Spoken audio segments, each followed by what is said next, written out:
Hey y'all, welcome back to Sitting with Ashley. I'm Ashley. This is Wake Bake and Make.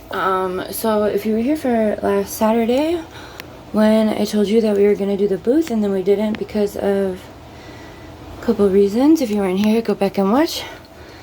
Well, yesterday we had the party and the child in question that I had the issue with of what they were doing last Saturday decided to take a whole fuck ton of prizes, and like I didn't have that problem with anyone else except this one who's closest to me and has been continuously taking advantage of me. We've talked about this mom and grandma several times. These are the folks that come every week, and I couldn't sleep last night because of the way I was feeling, so I drafted a very carefully written message in my notepad and sent it this morning, addressing the situation, asking for support in setting boundaries, and then giving the examples that I was upset about. The popsicle stick situation where they took supplies from the art space to turn around and flip the next day for $5 each when they only had to pay $5 to get into the space. So they're taking supplies and then making stuff and then flipping it. And then Grandma just freaked out on me. So I will not have any support with these boundaries. Grandma is insulted. She's a boomer, of course. What else could we expect from the boomers? And she's like, this conversation's over. And I was like, you know what? It wasn't my intention to lose you guys as friends and family. I was asking to, have support in setting boundaries with a child that I've set boundaries with in the past that are not being respected. But yeah, she said that I insulted their integrity and their honesty, that I didn't have all the facts, and that I made a bunch of accusations, which is not true. She's just speaking from ego. And I said again, I'm just like, it's a damn shame to lose you to something like this. I mean, it's been a pretty consistent issue with this child for months, and never resulted in this.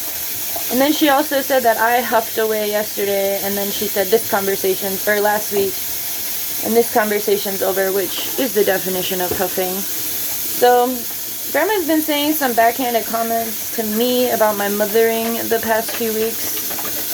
She was attendance for college, and yeah, she hasn't been very nice either, but I haven't just let it slide.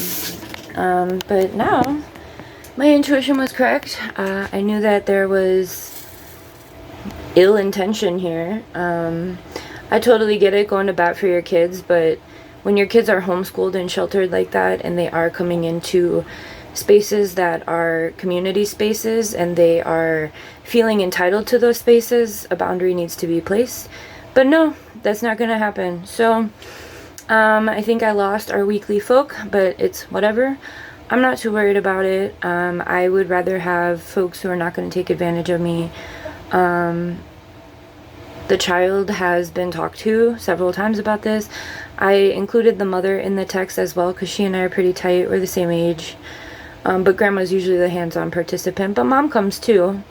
Mom's the reason I have the hookup at the college. I love this family. They're really great. I love them a lot. But that's the thing, is when you have to address issues, people can't meet you there. And I told her, I'm like, I wasn't trying, that was never my intention to question your integrity. I'm hurt too. That's why I brought it up. And I said, hopefully moving forward, we can both be respectful. And I reminded her, I'm like, I'm telling you what's been happening with this child. This has been happening since December. She's consistently taken advantage of the situation because she feels entitled to it. Straight up. It's a community space. Just because you guys are the only ones. And I said, I'm like, I put a lot of intention and care and investment into what I do, and I do it with the intention of being able to do it more than once. And when someone takes all the prizes from the fucking party, I can't do it again without having to invest more.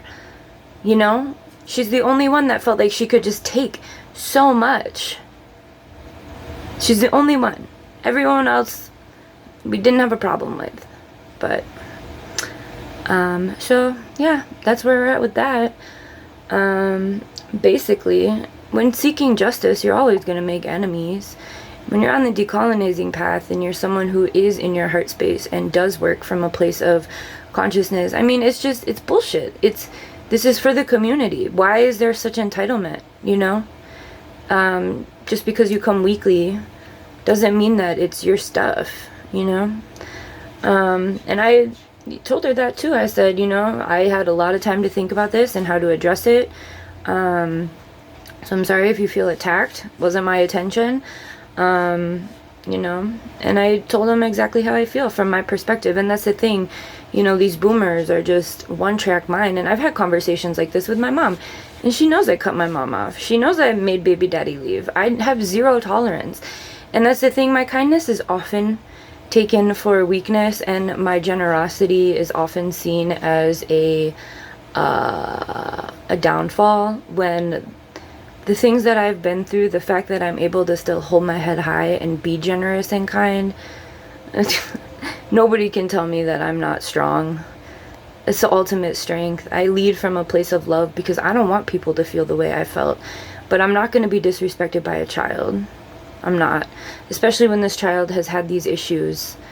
And we've talked about her entitlement in that space and the way that she feels entitled to the space to lead things. This is the same person that we had the issue with this summer, where people came for the first time to do art, and she took over with a STEM activity and didn't ask me anything. And I'm like, what are you doing? Like this, you know, I would have said yeah if you would have asked, but you're not asking.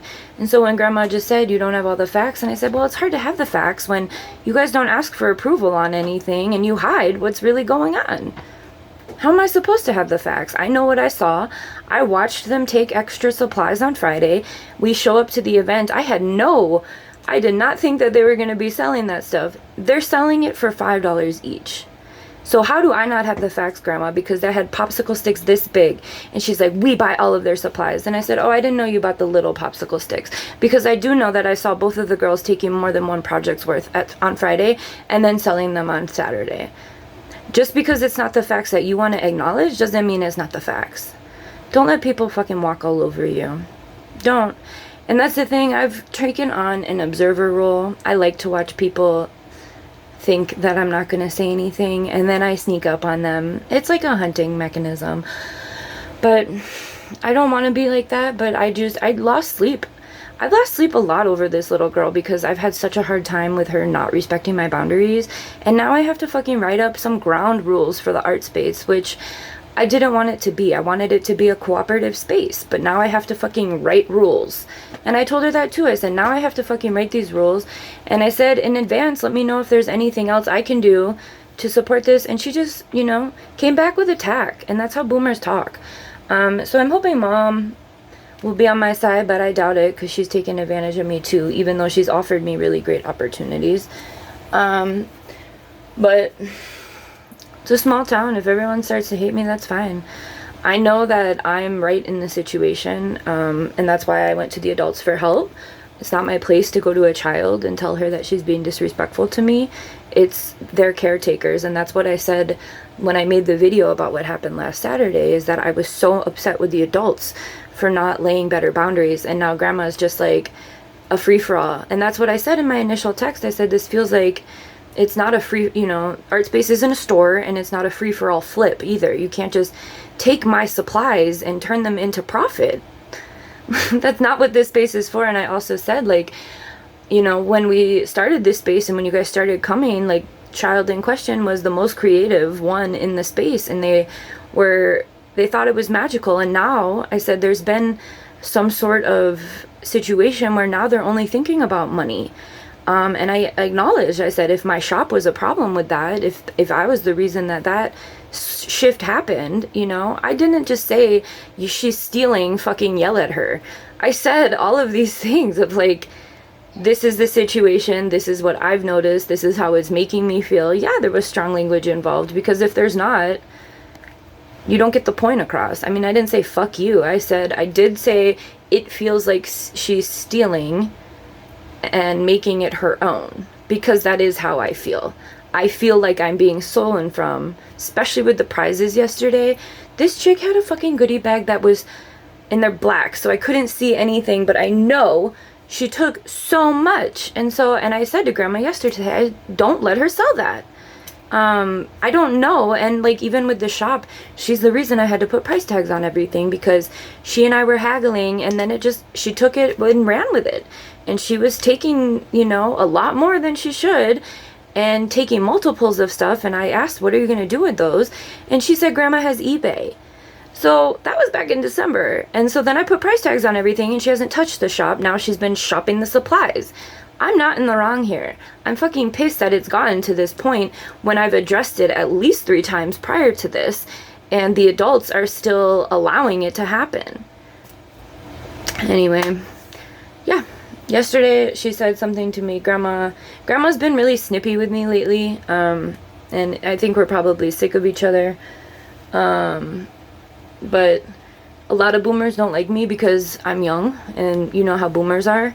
But I'm really wise for my age, and I've been through a lot of stuff that I'm not even going to tell anybody what I've been through, because it's none of their business. But with the life experience that I've had, I've gained a lot of wisdom. And I'm never going to attack someone, but I can if I need to, straight up. And I tried to have a very composed conversation with them. But yeah, I don't think they're gonna come anymore. And honestly, I knew it's just like with my mom, how I stopped talking to her because she crossed my boundaries, and now we don't get $500 a month. It's, you win some and you lose some. But one thing I'm not gonna do is allow people to walk on me like I'm a doormat or think I'm fucking stupid when I can see what you're doing. I just haven't said anything. I'm observing you, and I'm waiting for you to do a course correct. And if you're gonna choose not to do a course correct, then I'm gonna step in and let you know that I saw everything you did, and I don't approve, and it's not gonna continue. That's what happened today, and I guess our relationship's over. Have a good one.